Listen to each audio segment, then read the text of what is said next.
Hello student, आज आपण गणित भाग 2 मधील इयत्ता 10वी प्रकरण क्रमांक 4 प्रॅक्टिस सेट 4.1 यावर आधारित असलेले 3 ते 4 मार्काचे जे क्वेश्चन येत असतात त्याचे उत्तर बघणार आहोत।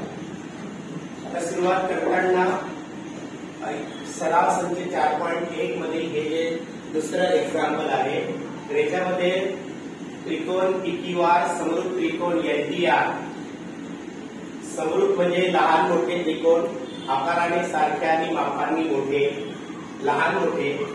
या त्रिकोण PQR आणि त्रिकोण LTR मध्ये या 6 अक्षरामध्ये इथे R अक्षर आहे ते सामायिक आहे, ते कॉमन आहे।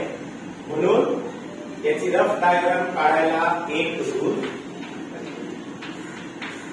असे, जर तुम्ही त्रिकोण PQR समोर त्रिकोण LTR बघा, PQR आणि समोर त्रिकोण LTR याचा रेशो दिला, गुणोत्तर दिलं PQ/LT = 3/4 म्हणजे LT समजा 4 आहे, याची किंमत LT ची किंमत 4 नाही येऊ शकत, PQ ची किंमत 4 नाही येऊ शकत। याच्यामध्ये एक सामायिक घटक असतो, सामायिक अंक असतो।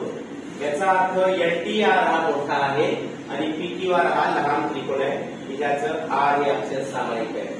तर या PQ ची लांबी 3 सेंटीमीटर, PR ची